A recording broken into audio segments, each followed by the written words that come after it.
Hello, peeps. Just a short hello before I'm basically on the road again. Yeah, I have had a lot of deep conversations with friends these days, and they came down to kind of not always planning things, but just doing them. So I was thinking, what uh, themes can I talk about like without scripting them? And one of them uh, is what learning languages means to me.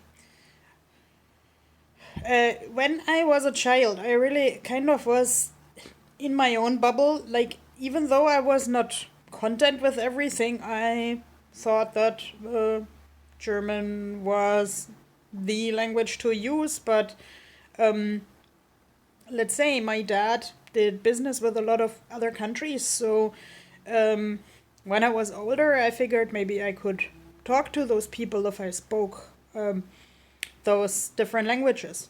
Still, the first foreign language I learned was Latin, and I don't regret it because there are so many other languages based on Latin which I still can like read to get a rough idea of what a text is saying. Like, I mean, I wouldn't be able to read a legal text or a complete letter, but then again, who can read a legal text without outside explanations? But anyway, I loved learning Latin because everybody can pronounce it the way they want.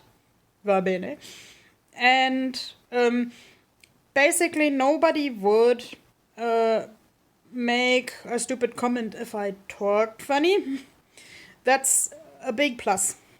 Because you might have noticed that I have trouble getting all the thoughts out of my head.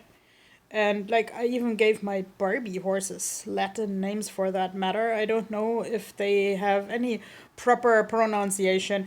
I actually appreciate such YouTube videos on what Latin sounds like and how we know it. But that doesn't mean I know what Latin sounded like. Someone actually pointed out to me when I was a teenager and learning foreign languages over shortwave radio that there is a Latin news service from Finland. Uh, as an adult, I actually Googled that on the internet, and it was clearly Latin with a Finnish accent, talking about everybody can pronounce that the way they want.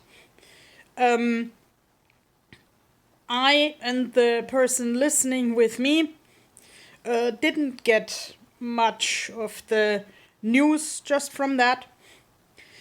But yeah, I enjoyed being able to read old texts. I wanted to be an archaeologist when I was like 12 years old. Maybe that is visible from my beautiful new Indiana Jones hat from the flea market. Um, so yes, and of course, I was delighted to find like Latin words in English when I was a little bit older and started learning English. And then, of course, the people would like correct me more. And like as an adult, I even met a person who said, like, in every second sentence, and that's a good word, remember that. So I'm trying to remember words. I'm collecting good words. So tell me in the comment what's your favorite word in general, any language. If it's like not a common language, please do explain. And I think, at least to the autism community, I have often pointed out that I spoke my own language as a teenager, which has clearly Indo European structures because you base things on, like, even your dreams, even your subconscious thingies are influenced by what you know. I personally believe that, like, even people who talk in tongues base those tongues on something they know. Like, I was really, really interested by the in this theory by Dr. Oliver Sacks that the religious visions of the nun Hildegard von Bingen were actually like rheumatic auras. So we can discuss that later, what my visions are.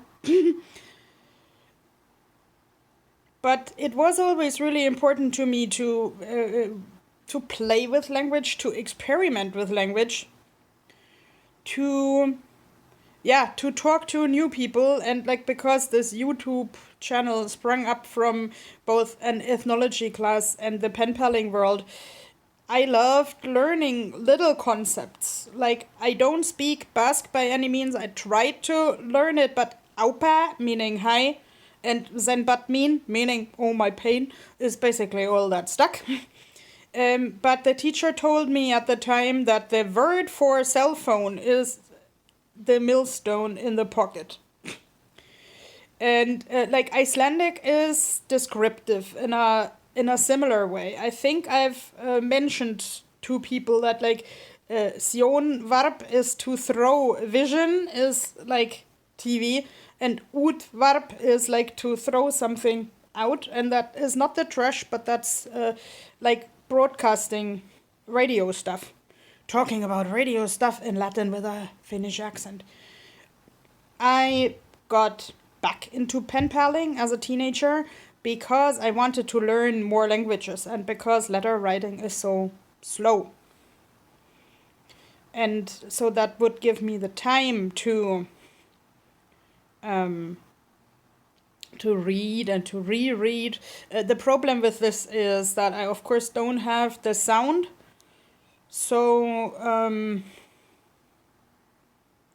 now my brain is actually trying to make a joke about like having a time machine and writing to an Etruscan person, because like nobody really knows the Etruscan language, but this would be like totally interesting to me. Where did Etruscan come from? Where did Raetic come from? And